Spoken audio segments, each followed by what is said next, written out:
Olá, chegamos então à terceira aula do nosso módulo sobre anglicanismo, a missão, identidade, serviço. E a aula que a gente vai trabalhar agora é sobre a Igreja Anglicana e a Missio Dei.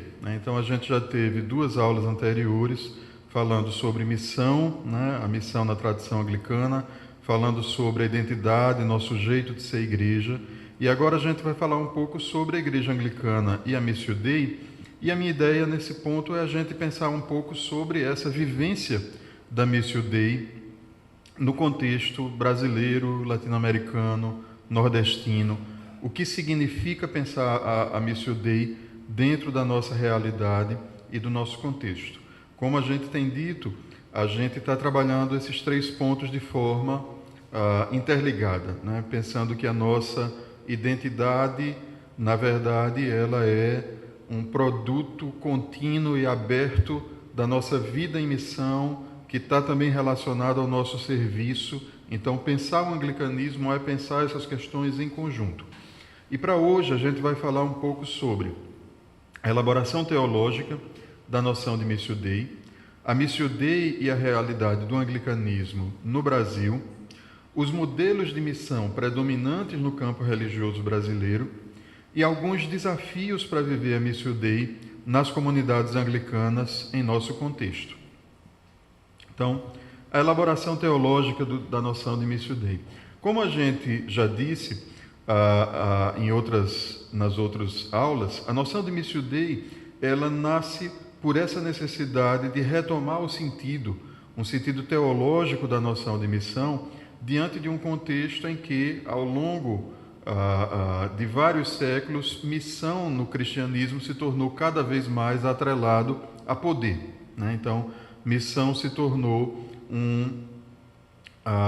uma estratégia de estabelecimento de uma igreja, que era igreja de Estado, e onde essa igreja era estabelecida, se fortalecia o poder de um Estado imperial. Depois de um acordo entre os Estados feudais e a igreja como elemento de dominação, depois como expansão de um movimento de conquista e colonização de outros povos, depois como presença e influência cultural em um contexto de disputa entre diferentes blocos ideológicos e diferentes blocos de países, e mais recentemente como uma questão de disputa por mercado religioso. Então, a missão acaba sendo muito atrelada dentro dessa perspectiva a uma ideia de você conquistar para o seu grupo, para a sua igreja, para o seu estado, para o seu contexto. Então, a noção de Missio Dei está fortemente ligada a um esforço, a uma tentativa de recuperar um sentido teológico de missão como um envio para a proclamação do Evangelho e das Boas Novas, muito mais do que uma tentativa de conquista, controle, estabelecimento de domínio. Então, essa noção começa a se desenvolver exatamente no início do século XX, quando, a partir dos esforços de várias denominações protestantes, sobretudo, para expandir a sua presença missionária, há também um esforço de dialogar sobre o que significa missão e como ser fiel a um propósito cristão dessa missão. E é aí que, em 1934, um teólogo chamado Karl Hartenstein vai escrever um texto falando sobre a diferença entre a Missio Dei e a Missio Ecclesiae, o que são as missões entendidas como tais pela igreja ou pelas igrejas de forma geral, e a ideia de missão como algo que vem de Deus, como deriva do envio de Deus e que está acima das diferenças, das divergências e dos interesses de cada igreja particular. Outra figura importante dentro desse debate é Richard Niebuhr, que é um teólogo norte-americano, que no Congresso do Conselho Missionário Internacional, em 1952, vai defender a ideia de que a noção de Missio Dei está intrinsecamente relacionada à teologia da Trindade, de que, na verdade, a Trindade só pode ser compreendida a partir de um viés missionário, de uma perspectiva missionária. Entender Deus como Pai, Filho e Espírito Santo só é necessário e só faz sentido se a gente entende que Deus é um Deus dinâmico e é um Deus que se auto-envia, né? Então, porque Deus é Pai, Filho e Espírito Santo? Porque Deus, o Criador, envia o seu Filho, porque o Filho envia o Espírito Santo para atender a igreja e envia a igreja, acompanhada pelo Espírito Santo, para participar desse processo de missão. Então, falar de Trindade só faz sentido num contexto missionário. Consequentemente, falar de missão só faz sentido em um contexto trinitário, né? A missão, pensada dessa perspectiva teológica, não é algo que é da igreja, ou que é algo que Deus delega para outra pessoa, mas é algo que faz parte da dinâmica de Deus e que Deus convida as pessoas, as gerações, a igreja a partilharem desse processo, dessa dinâmica de ação do próprio Deus na história. É uma ação onde Deus chama o mundo para si e transforma o mundo a partir da própria dinâmica da Trindade. E chama a igreja a participar desse processo de transformação. Nesse sentido, a missão de Deus, que nos chama e nos envia em seu nome, implica mais do que partilhar o pão e proclamar a palavra, né? Então, fazer missão não é simplesmente plantar igrejas e trazer as pessoas dentro da igreja para partilhar o pão da Eucaristia e para ouvir a palavra, né? Fazer missão é literalmente participar, se incorporar no projeto de Deus de transformar o mundo, né? Esse é o sentido da missão de Deus, né? A qual nós somos chamados a participar. A missão de Deus, nesse sentido, implica em anunciar e inaugurar comunitariamente o reino de Deus, transformar o mundo e promover a reconciliação com Deus, conosco mesmos, com as pessoas e com o mundo, né? Inclusive com a própria natureza. A missão de Deus é basicamente uma missão de recuperação, de enfrentamento da alienação, da violência, da ruptura, né? É essa missão de reincorporar numa dinâmica de diálogo amoroso e de crescimento e de criatividade. A missão de Deus, nesse sentido, não é criar igrejas, nem fazê-las crescer. A missão é semear as boas novas do reino de Deus, como quem planta uma semente e a partir dali você participa desse processo de transformação. Mas o reino de Deus é constituído e vivido em comunidade, como a gente falou quando estava discutindo sobre missão. Então, o testemunho do reino de Deus só é possível quando a gente começa a viver a realidade do reino com outras pessoas. Então, fazer missão, nesse sentido, não significa criar a igreja, nem buscar o crescimento da igreja, mas ele implica, sim, na criação de comunidade e na criação de uma vida diferente dessa comunidade que seja testemunho dessa presença do reino, né?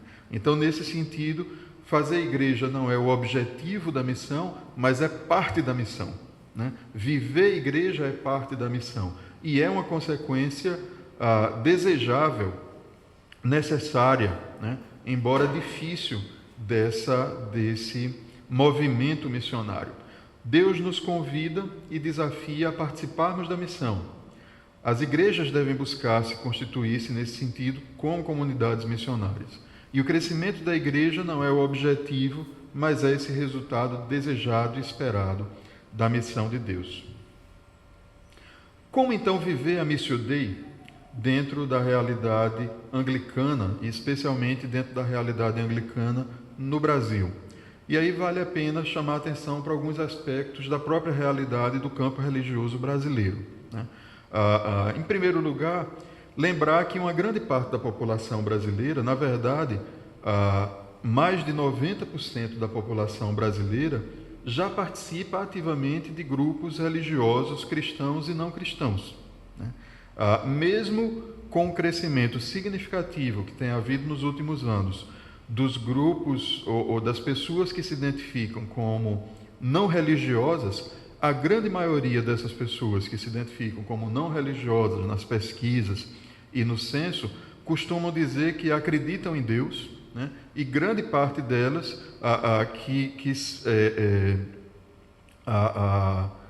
são influenciadas por essa crença, e grande parte delas que gostariam de fazer parte de uma igreja. Ou seja, a população brasileira, a nação, o povo brasileiro é um povo extremamente religioso, né? Mesmo que parte dele esteja hoje fora de igrejas e desigrejado, mas eles são influenciados por esse campo religioso. E grande parte participa ativamente desses campos, né? Desses grupos religiosos, cristãos ou não cristãos. O que significa, então, viver a missão nesse contexto? Outro aspecto é que nós somos, né, dentro da tradição anglicana, uma igreja não exclusivista, ou seja, a gente não acredita que a igreja anglicana é o caminho, né, muito menos o único caminho para a salvação, né? Então, a famoso extra ecclesia nulla salus, né, fora da igreja não há salvação, que é uma perspectiva adotada pela tradição romana, interpretada muita gente como fora da igreja católica não há salvação. A gente não tem nada próximo a isso no anglicanismo, né? A gente não acredita que o anglicanismo é o único caminho para a salvação. Não proselitista, né? Consequentemente, a gente não acredita que as pessoas precisam se tornar anglicanas, né? Tem a necessidade de se tornar anglicanas para terem uma relação com Deus, e voltada para fora, né? A gente entende que o papel da igreja é falar para as multidões, é falar inclusive para o campo religioso, para o campo ecumênico, para os diferentes contextos. Como então viver a Missio Dei dessa forma? O que significa viver a Missio Dei sendo igreja não exclusivista, sendo igreja não proselitista, em um campo religioso em que a maioria das pessoas se identifica ou já está engajada em algum grupo religioso, ou já se engajou em algum grupo religioso, né? E aí eu diria, as pessoas que têm se identificado com a igreja anglicana no Brasil são principalmente de 3 grupos, né? Um mais comum nas regiões sul e sudeste, né? E entre grupos de famílias de imigrantes também é bastante comum, os anglicanos por tradição familiar, aqueles que a família há várias gerações é anglicana, se identifica como anglicana, e as novas gerações, muitas vezes, algumas não se identificam, mas outras se identificam como parte daquela tradição familiar.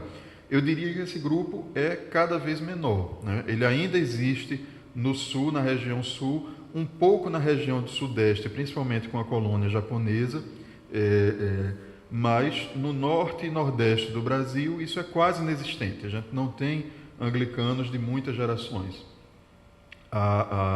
2, as pessoas em crise com outras igrejas por razões existenciais, intelectuais, morais ou políticas. Então, embora o campo religioso brasileiro seja extremamente amplo, concorrido, plural, com muitos grupos, há muitas pessoas que, por diversas razões, perdem a identificação ou entram em crise com suas igrejas de origem, né? Às vezes por uma questão de trajetória individual, que não consegue mais se adaptar à realidade, aos limites, às características daquela igreja, às vezes por razões intelectuais, que não conseguem mais concordar com as posições assumidas ou estabelecidas por aquela igreja, às vezes por razões morais, né? Às vezes por razões políticas.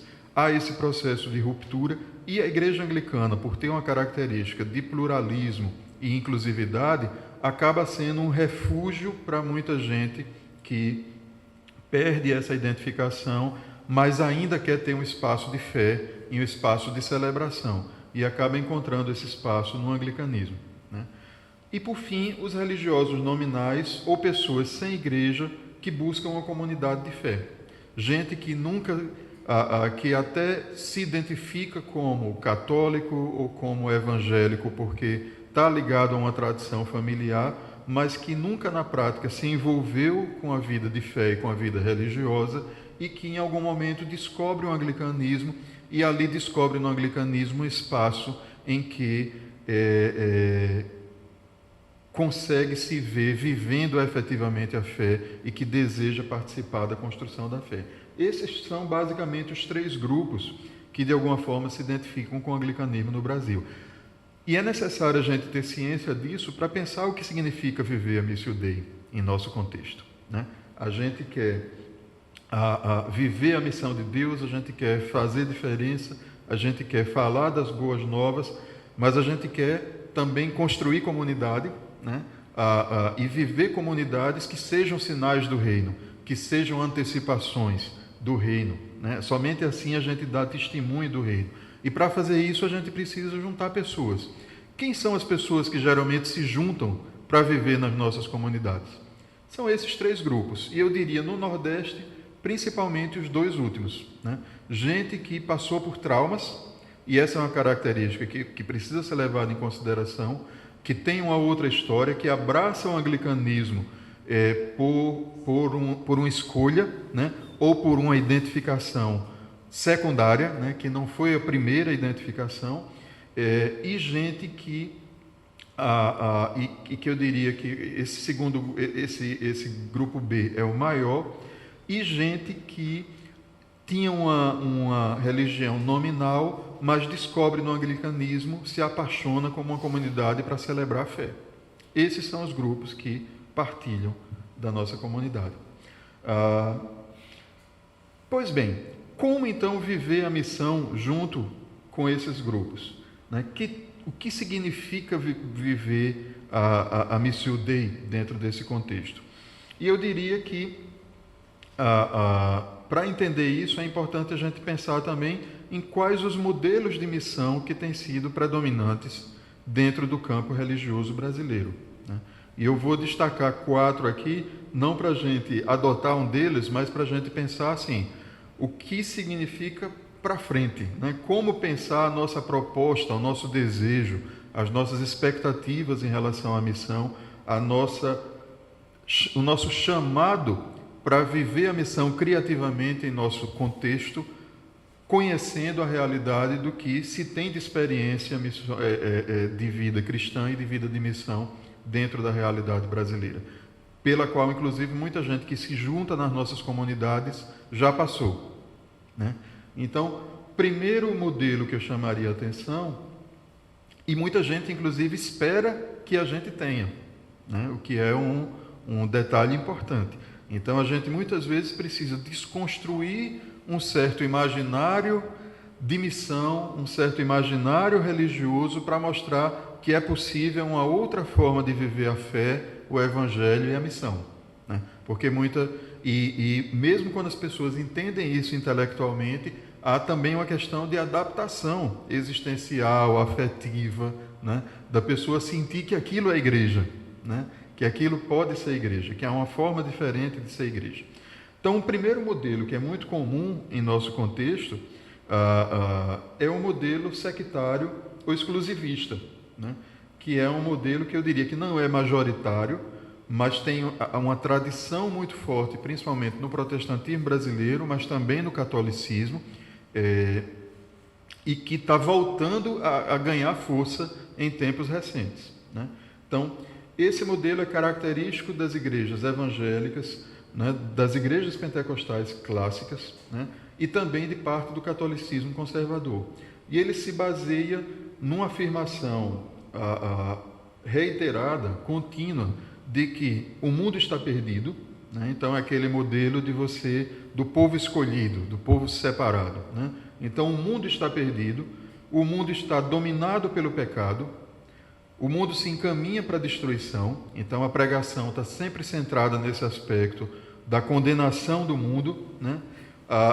E, por outro lado, a igreja, ou mais especificamente a minha igreja, ou a minha corrente religiosa, é a instituição que representa e reúne o povo que Deus quer salvar, né? O povo salvo por Deus. Então aí é aquele imaginário da Arca de Noé, né? O mundo está perdido, caminha para a destruição. A minha igreja é um instrumento de Deus para a salvação. E com os grupos sectários, geralmente isso está muito ligado à minha igreja mesmo, né? A igreja X, né? A igreja que Deus instituiu para salvar as pessoas em nosso tempo, né? Ou no máximo o meu grupo religioso, né? Esse é o espaço de salvação. A missão da igreja nesse sentido é tirar as pessoas do mundo e formar uma comunidade separada, né? Então, o mundo está perdido, né? Jaz no maligno, né? Em seus pecados, então tem que tirar as pessoas do mundo e trazer para dentro da comunidade. E a comunidade tem que ter uma fronteira muito clara, né? Separado do que é o mundo e do que é a igreja, né? Porque é essa fronteira que garante a salvação, né? Quem está dentro está salvo, quem está fora está perdido, né? Isso está, inclusive, presente no catolicismo conservador também, aquele extra ecclesia nulla salus que a gente disse, né? Então, a interpretação, a Igreja Católica é a barca de Pedro, né? É o único espaço de salvação dentro de um mar de perdição, né? A nossa missão é trazer as pessoas para dentro da igreja, porque aqui é o lugar de salvação, né? E nesse sentido, as práticas religiosas são organizadas principalmente em torno de rituais de afirmação da identidade, em uma identidade rígida, fechada, de regras morais e da autoridade moral daquele que é considerado o líder daquele grupo ou daquela comunidade, né? Se você quer ter a salvação, você tem que vir para a minha igreja, mas para vir para a minha igreja, você, que é a única forma de ser salvo, você tem que se enquadrar dentro desse modelo, né? Você tem que assumir essa identidade, você tem que falar certa linguagem, muitas vezes usar certo tipo de roupa, se comportar de uma certa forma, frequentar certos espaços, não pode frequentar outros, não pode se misturar com outro tipo de gente. Então você tem que fazer parte desse grupo santo para ser salvo, né? Você tem que seguir essas regras morais, né? E você tem que aceitar a autoridade da pessoa que foi escolhida por Deus para guiar esse grupo, que é o nosso líder, né? Então, esse é um modelo sectarista típico e que não é difícil a gente perceber como ele está presente nas igrejas brasileiras. E funciona, né? É um modelo que funciona porque cria uma sensação de segurança, em primeiro lugar, em um contexto de instabilidade, de dúvida, de medo, de falta de rumo, das pessoas sem saberem o que vai acontecer, dizer, aqui está a rocha firme, né, em que você vai saber onde está pisando, quem estiver aqui dentro está salvo, né? Essa segurança é uma mercadoria, né? É um bem simbólico muito valioso, né? Mesmo que seja uma falsa segurança, uma segurança ilusória, mas os rituais de reafirmação, até mesmo o sofrimento que muitas vezes está ligado a essa separação, a ruptura, a renúncia dos prazeres, tudo isso é uma forma de reafirmação, né, de que eu estou no caminho certo, né? Eu fiz todos esses sacrifícios, né? Não vou me perder agora, né? Não vou me sujar agora, né? Não vou abrir mão disso em nome de uma questão, de uma dúvida, de uma pequena contradição que eu não sei onde vai dar, né? Então, esse é um elemento é uma dinâmica muito eficiente de se criar a identidade, de se atrair pessoas e de se manter a unidade dessas pessoas, né? E que hoje está voltando com muita força, né? Tanto no catolicismo quanto no protestantismo, né? Então, essa afirmação desse modelo sectário hoje volta a ganhar força, inclusive na juventude. Uma juventude que muitas vezes não consegue ver horizontes, utopias, perspectivas, né? E o caminho é se refugiar nesse modelo fechado. Eu não preciso pensar. No livro de regra diz o horário que eu tenho que acordar, como eu tenho que lavar a mão, qual é a roupa que eu tenho que vestir, com quem eu tenho que falar, né? Então, basta eu seguir isso que eu estou de forma que eu estou seguro. Para esses grupos, as outras igrejas e grupos religiosos são considerados equivocados, heréticos, demoníacos, equivocados porque não sabem o caminho da salvação, ou heréticos e demoníacos porque afastam as pessoas desse caminho de salvação, né? Então tem que ser ou ignorados ou combatidos, basicamente. São igrejas e grupos bastante fechados. E, ironicamente, tem grupos que flertam muitas vezes com essa característica, por mais contraditório que possa parecer, dentro do próprio anglicanismo, né? Isso também tenta pessoas dentro do anglicanismo, né? Diante dessa pluralidade ou dessa falta de uma definição clara e segura, muitas vezes essa definição é uma tentação, né? Por que não vamos por esse caminho, né? E alguns têm ido, né? Têm realmente ido. E alguns gostariam que a comunhão anglicana fosse por esse caminho, né? Que a gente definisse claramente as coisas, fechasse pelo menos um pouquinho, né? Não vamos tanto, mas vamos um pouquinho, né? Então, tem gente defendendo isso. E é um modelo que funciona, mas a questão que eu levantaria é: esse é um modelo que se aproxima com o projeto que a gente entende da Missio Dei, da proclamação das boas novas, da transformação da realidade do mundo, né? Esse modelo de condenar o que está fora e de trazer para dentro. Esse foi o modelo de Jesus, né? Esse foi o modelo de missão de Jesus.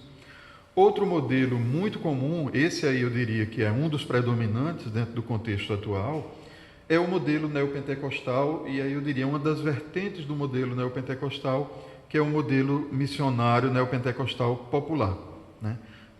Enquanto o pentecostalismo clássico tinha muito dessa tradição legalista e sectária, o neopentecostalismo usa uma estratégia diferente, né?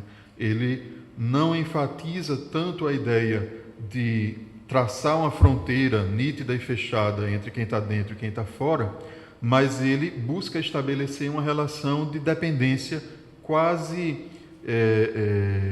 comercial mesmo, né? De estabelecer uma fidelização do cliente e essa relação de dependência com um produto que está sendo oferecido, né? Então, é um modelo que atravessa, que a gente chama, eu coloquei aqui como neopentecostal, mas chamando a atenção de que não está em apenas nas igrejas que são reconhecidas propriamente como neopentecostal. Na verdade, esse modelo se espalhou pelo campo religioso, principalmente cristão todo hoje.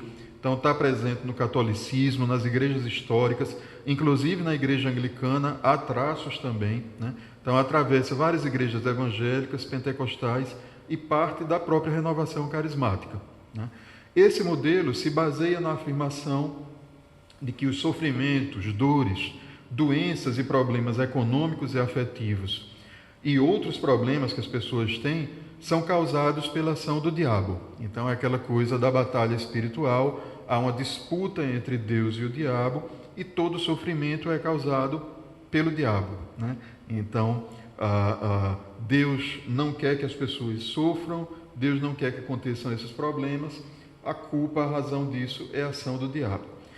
E a igreja, nesse sentido, é apresentada como uma instituição ou a agência que tem o poder e sabe como enfrentar e vencer o diabo, né? É fácil a gente imaginar os programas, lembrar dos programas de televisão em que essa mensagem é francamente vendida, né? Então, o diabo está agindo na tua vida, está tirando tua paz, né? Teu dinheiro, né? Teu amor, né? Trazemos o amor de volta em 7 dias, né? Saiba como vencer o diabo, né? Nós temos a água ungida de Jerusalém, o sal do Mar Morto, né? E nós temos aí a fórmula de como você pode vencer o diabo. E nesse sentido, não é tanto a questão de faça parte da nossa igreja, né? Hoje, algumas igrejas neopentecostais já cristalizadas já começam a migrar para esse modelo de pertencimento, né? Dizer, venha fazer parte da nossa igreja.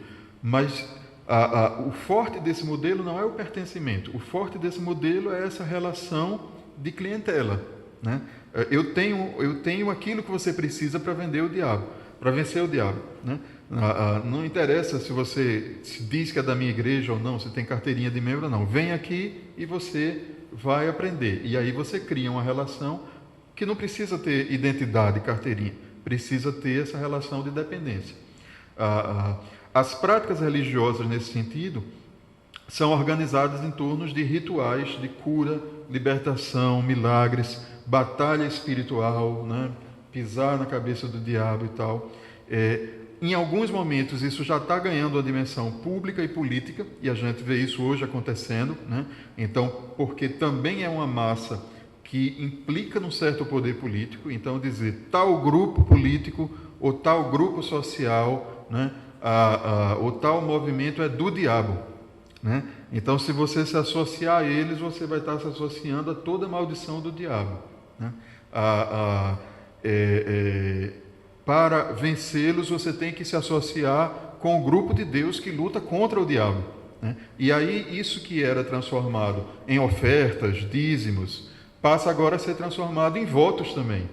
Em votos, em audiência de televisão e de programas de mídia, né? Em apoio a projetos, né? E aí você tem um modelo de missão, entre aspas, cuja ideia passa a ser você conquistar as pessoas para esse imaginário da batalha espiritual e, a partir daí, criar essa relação de dependência com essas pessoas e com esses grupos. As outras igrejas e grupos religiosos são vistos, então, como grupos fracos ou ineficientes. Então, por que a nossa igreja é a melhor? Por que você deve vir para ela? Porque a gente é craque em vencer o diabo, né? Vai para essa igreja que o povo lá fica tudo vestido de batinha, né? Lendo livrinho. Isso, o diabo não tem medo disso não, né? O diabo tem medo de quem é poderoso, né? Na oração, de quem tem o sal do Mar Morto, a água do Rio Jordão, né? Então, de quem canta com poder, né? E grita com poder. Então, aí você tem um outro modelo de missão, mas eu faço a mesma pergunta: até que ponto esse modelo se aproxima do modelo de missão de Jesus?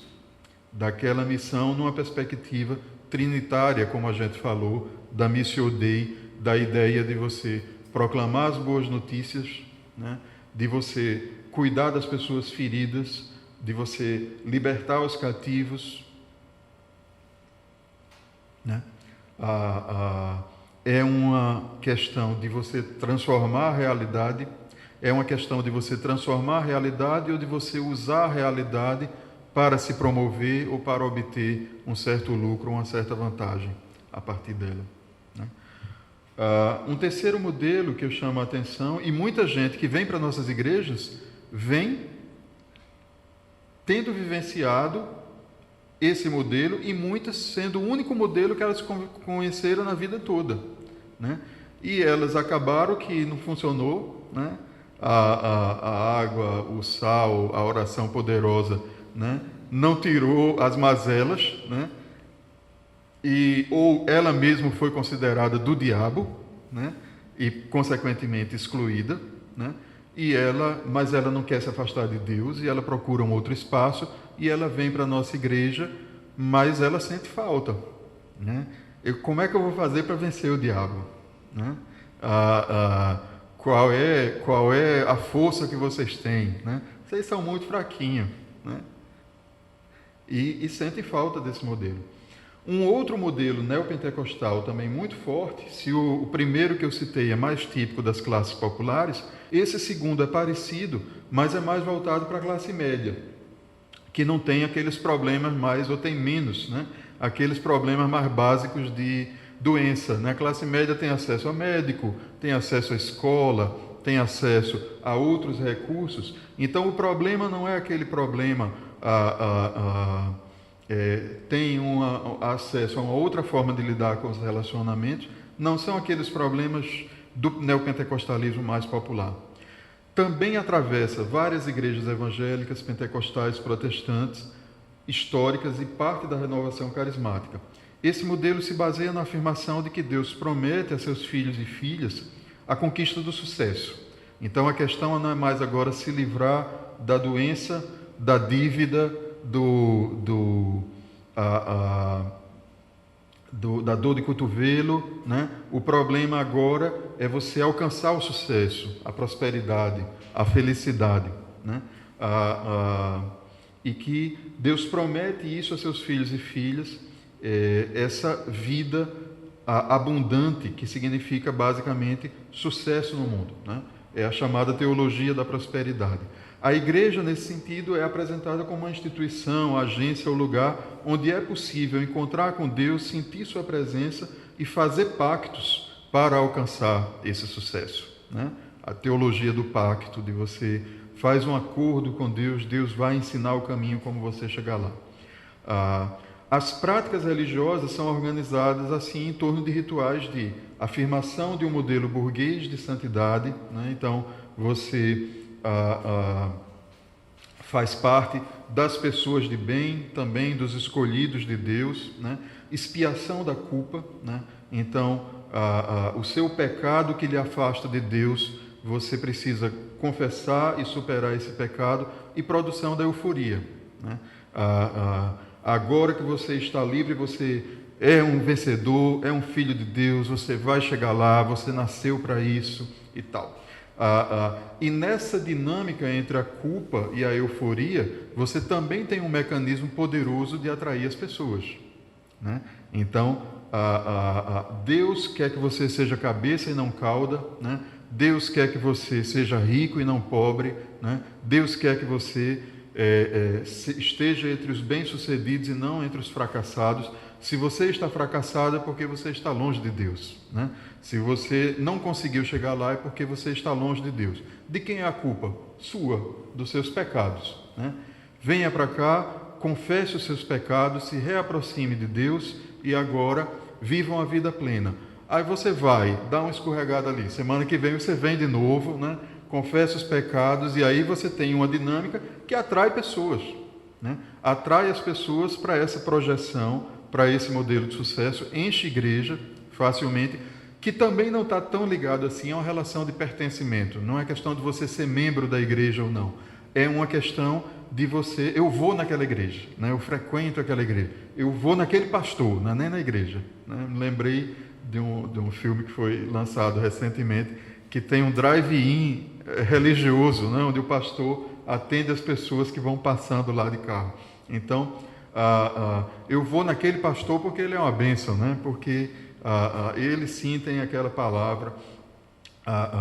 Então, é também um modelo que cria um vínculo, que cria uma relação de identificação muito forte, não necessariamente de pertencimento, mas de identificação, e que é muito forte dentro do contexto brasileiro, né?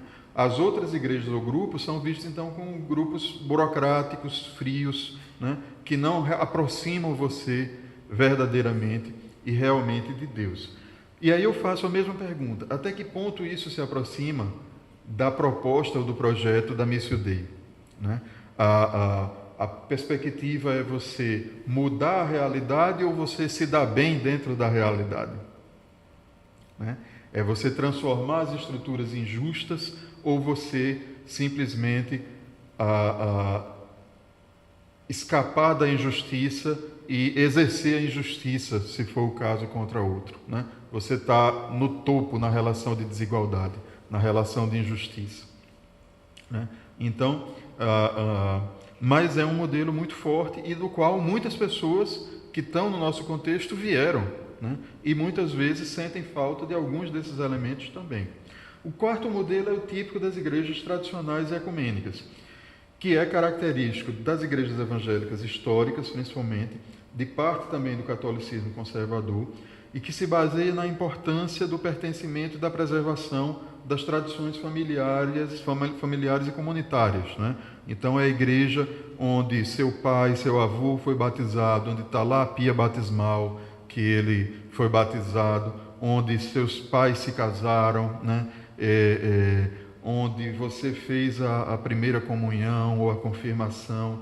Então, a igreja, nesse sentido, é apresentada como uma instituição, agência, lugar que guarda a memória, os símbolos, preserva a beleza da tradição. As práticas religiosas são organizadas em torno de uma espiritualidade tradicional, com fortes elementos estéticos e intelectuais, né? E as outras igrejas são vistas como grupos, tradições alternativas ou como predadores da tradição, grupos religiosos que estão destruindo a tradição. O anglicanismo, em grande medida, vem dessa tradição, né? Dessa missão a partir dessa perspectiva tradicional e ecumênica. O grande problema é que é possível, primeiro dois problemas. Um é que isso funciona, né, em igrejas, em contextos onde você tem ainda uma comunidade tradicional estabelecida, né, onde primeiro você tem um anglicanismo histórico, então no sul do país, e mesmo nos contextos urbanos isso aqui já não funciona mais tão bem. Funciona no interior, em comunidades rurais, porque no contexto urbano tem muita migração, mudança, gente nova chegando, né? Primeiro problema. Segundo, é que é possível fazer isso tudo sem viver aquele chamado para a proclamação do Evangelho, para a transformação da realidade, para a vida em comunitária baseada em outros valores, né? E aí a pergunta que eu faço é como nós, aqui no Nordeste, que não temos esse elemento da tradição, né, que não entendemos a missão, que as concepções da guerra, da batalha espiritual, da teologia da prosperidade, do sectarismo e do legalismo, são compreensões aceitáveis de missão, né, dentro da nossa perspectiva anglicana. Como é que a gente pode viver a Missio Dei dentro desse contexto? Então, esse é talvez o grande desafio para a gente pensar como Diocese Anglicana do Recife, mas eu diria que não só nós, acho que mesmo no contexto anglicano brasileiro e em outros contextos latino-americanos, esse é um desafio da nossa geração, né? Dentro de contextos urbanos, plurais, o que significa viver a Missio Dei hoje, né? Então eu joguei aí algumas questões e algumas ideias, né? Eu não tenho resposta para essas perguntas, né? Não tenho a solução, não poderia ter, porque, como a gente disse, missão é algo que se constrói comunitariamente. Então eu acredito que Deus nos chama, né? Deus chama a gente para um momento novo, Deus chama a nossa geração para descobrir hoje o que significa viver a Missio Dei em nosso contexto. E ninguém pode dar essa resposta sozinho, né? É uma construção a ser feita coletivamente. Mas eu jogo aqui algumas ideias e algumas reflexões de possíveis caminhos para a gente pensar essa missão em nosso contexto. Então, questões. Em primeiro lugar, como exercer ou como crescer sem exclusivismo e sectarismo e sem exploração da dor, da culpa e da euforia. É possível? É possível trazer pessoas, criar relações de identificação das pessoas com a igreja, com a fé cristã, com a comunidade anglicana, sem apelar para o sectarismo, para a exploração da dor, da culpa, da euforia. É possível fazer isso? Segundo, há espaço e público para que mais pessoas se identifiquem com a igreja anglicana, né? Mais precisamente, qual público ou tipo de pessoas que podem ou mesmo tendem a se identificar com a nossa igreja? Como alcançar esses públicos? Como fazer ou formar um público, né? Formar público, o pessoal de artes usa muito essa expressão para lidar, por exemplo, com uma população que não aprendeu a gostar de cinema ou não aprendeu a gostar de teatro.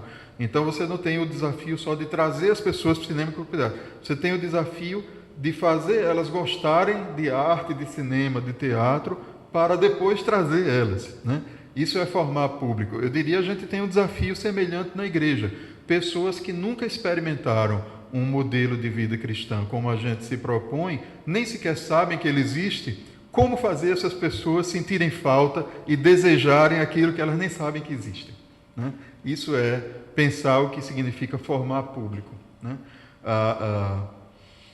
Nós não temos o maior apelo no mercado atual, né? Pensando nessa dimensão do mercado religioso, mas nós podemos ter um apelo, né?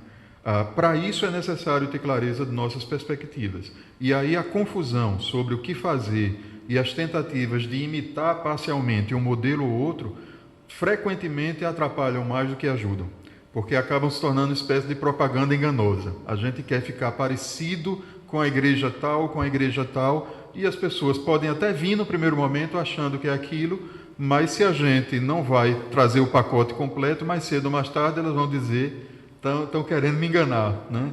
Cadê aqui a condenação dos homossexuais, né?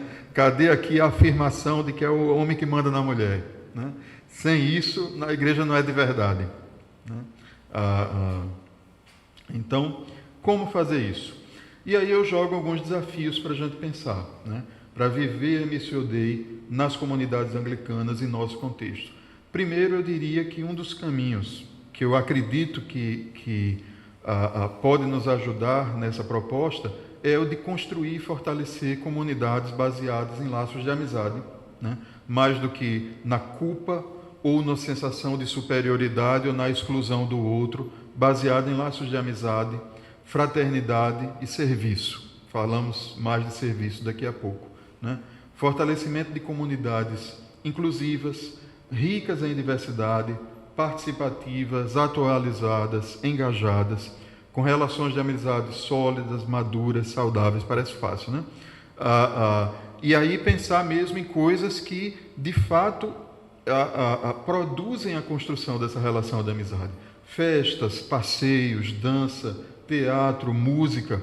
Se a nossa igreja construir comunidade passando por essas coisas, mais do que estabelecendo a exclusão, ou o ódio, ou a culpa, ou o medo, é possível a gente formar uma outra igreja, né?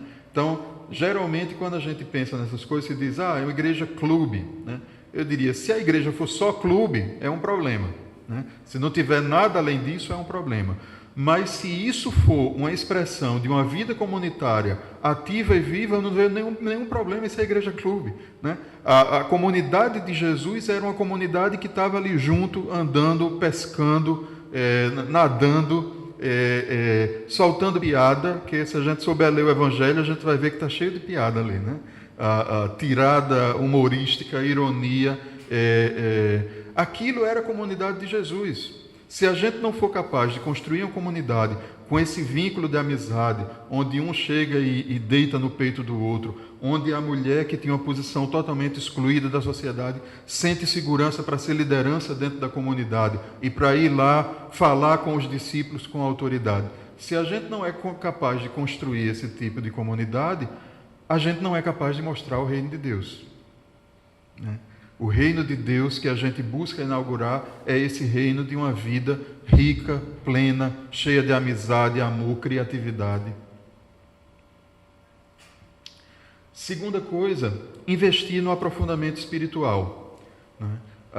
Inclusive, para confrontar esses outros modelos ou antimodelos de missão que a gente encontra em nosso contexto, é necessário ter formação bíblico-teológica, é necessário ter amadurecimento existencial, né? E aí é necessário a gente trabalhar com aconselhamento, palestras, sermões, atividades, grupo, produzir literatura, né? Mais uma vez, eu sei que nada disso é fácil, mas acho que a gente precisa partir de começar a pensar nessas coisas, né? Riqueza e criatividade litúrgica e estética, contrapor as espiritualidades da magia e da culpa com as espiritualidades do serviço e da alegria, né?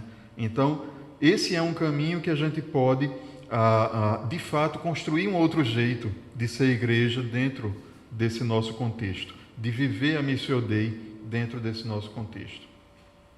Terceiro, investir em atividades pastorais e de serviço voltadas para públicos sensíveis ou excluídos do sistema religioso, e eu acrescentaria social e político dominante, porque é exatamente dentre aqueles que mais sofriam com o sistema do mundo que Jesus vai encontrar os seus primeiros discípulos, né?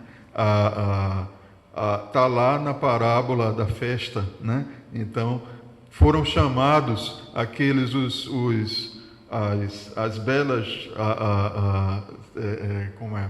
belas do lar, recalquei o resto, né? Foram chamados lá as boas famílias, as pessoas de bem, as limpinhas, e não vieram para a festa, né? Manda chamar todo mundo, né? Manda chamar quem está fora, né? São esses que vão vir. Então, é necessário pensar nessas pessoas, né? Pessoas sem igreja, que estão traumatizadas, que passaram por abuso, embora sejam também as pessoas geralmente mais difíceis, porque são as pessoas que já sofreram na pele. É a dimensão do cuidado, né? Pessoas LGBT, estudantes, professores, intelectuais, artistas, militantes sociais.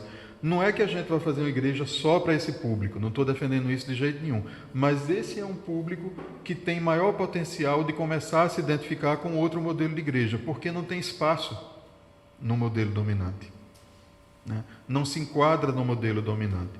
Então esse é um público que a gente pode mostrar que é possível fazer igreja de forma diferente, né? É possível viver a missão de uma forma diferente.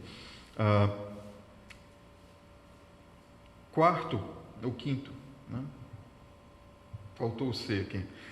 Investir em atividades pastorais e de serviço que permitam a aproximação com esses novos públicos também. Crianças, adolescentes, atividades de interesse da comunidade. E, por fim, investir na proclamação do Evangelho da reconciliação, né? Recuperar a importância da palavra, isso hoje é mais forte do que nunca, numa época de fake news, pós-verdade, as pessoas, auto-verdade, como dizem alguns autores, né? A palavra parece que vai se esvaziando. E, ironicamente, grande parte das lideranças religiosas tem contribuído para isso, para o esvaziamento do sentido da palavra, uma vez que a fronteira entre mentira e verdade, fato ou invenção, praticamente desaparece. Então, aí um trabalho profético é de recuperar essa importância da palavra, né? Sem palavra, não há experiência, não há testemunho ou serviço, né? Então, é necessário voltar a juntar palavra e realidade, palavra e ação, mostrar que a palavra pode ser encarnada, né? Pode se tornar materialidade, realidade. Confrontar a hegemonia do discurso neopentecostal, não somente teoricamente, mas também nos espaços públicos, nas comunidades. Não é confrontar instituições, igrejas ou pessoas, mas as ideias dominantes nesse grupo, para mostrar exatamente que a proposta de Jesus, a missão de Deus encarnada em Jesus, soprada em nós no Espírito Santo, não é essa, né? Não é isso que está sendo proposto aí. É isso.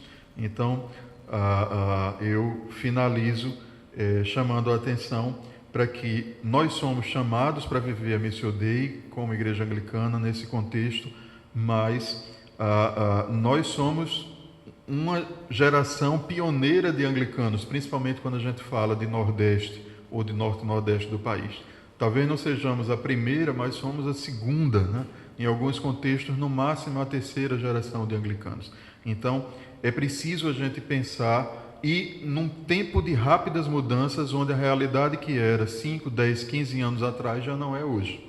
Então, talvez um dos grandes desafios hoje seja a gente descobrir como viver a Missio Dei dentro dessa realidade, sabendo que a cada geração isso precisa ser renovado. A gente precisa fazer isso com criatividade, sabendo, inclusive, construir recursos, porque essa é uma realidade. A gente vive num contexto de recursos financeiros, materiais e humanos escassos, né? Recursos humanos de grande qualidade, inclusive, mas que se dividem em várias tarefas, mas isso, embora seja uma fragilidade em alguns momentos, é uma força também, no sentido de que a gente é uma igreja fortemente enraizada, né?